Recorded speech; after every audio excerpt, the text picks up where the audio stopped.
Chapter 24. Irene behaves like a princess. When the princess awoke from the sweetest of sleeps, she found her nurse bending over her, the housekeeper looking over the nurse's shoulder, and the laundry maid looking over the housekeeper's. The room was full of women servants, and the gentlemen at arms, with a long column of servants behind them, were peeping or trying to peep in at the door of the nursery. "Are those horrid creatures gone?" asked the princess, remembering first what had terrified her in the morning. "You naughty, naughty little princess!" cried Lootie. Her face was very pale, with red streaks in it, and she looked as if she were going to shake her. But Irene said nothing, only waited to hear what should come next. "How could you get under the clothes like that and make us all fancy you were lost, and keep it up all day too? You are the most obstinate child. It's anything but fun to us, I can tell you." It was the only way the nurse could account for her disappearance. "I didn't do that, Lootie," said Irene very quietly. "Don't tell stories," cried her nurse quite rudely.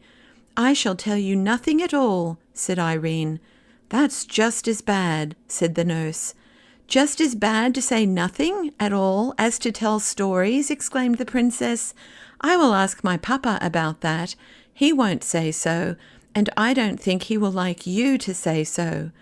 "Tell me directly what you mean by it," screamed the nurse, half wild with anger at the princess and fright at the possible consequences to herself. "When I tell you the truth, Lootie," said the princess, who somehow did not feel at all angry, "you say to me, 'Don't tell stories.'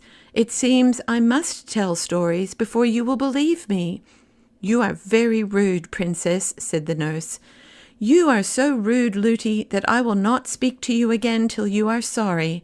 "Why should I, when I know you will not believe me?" returned the princess. For she did know perfectly well that if she were to tell Lootie what she had been about, the more she went on to tell her, the less would she believe her. "You are the most provoking child," cried her nurse. "You deserve to be well punished for your wicked behavior." "Please, Mrs. Housekeeper," said the princess, "will you take me to your room and keep me till my king papa comes? I will ask him to come as soon as he can." Everyone stared at these words. Up to this moment they had all regarded her as little more than a baby. But the housekeeper was afraid of the nurse and sought to patch matters up, saying, "I am sure, Princess, Nursey did not mean to be rude to you." "I do not think my papa would wish me to have a nurse who spoke to me as Lootie does. If she thinks I tell lies, she had better either say so to my papa or go away. Sir Walter, will you take charge of me?" "With the greatest of pleasure, Princess," answered the captain of the gentlemen at arms, walking with his great stride into the room. The crowd of servants made eager way for him, and he bowed low before the little princess's bed.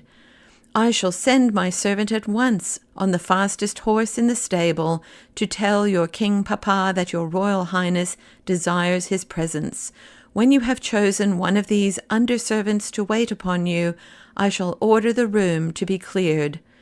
"Thank you very much, Sir Walter," said the princess, and her eye glanced towards a rosy-cheeked girl who had lately come to the house as a scullery maid. But when Lootie saw the eyes of her dear princess going in search of another instead of her, she fell upon her knees by the bedside and burst into a great cry of distress.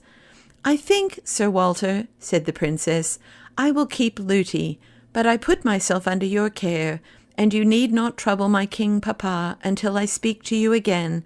Will you all please to go away? I am quite safe and well, and I did not hide myself for the sake either of amusing myself or of troubling my people.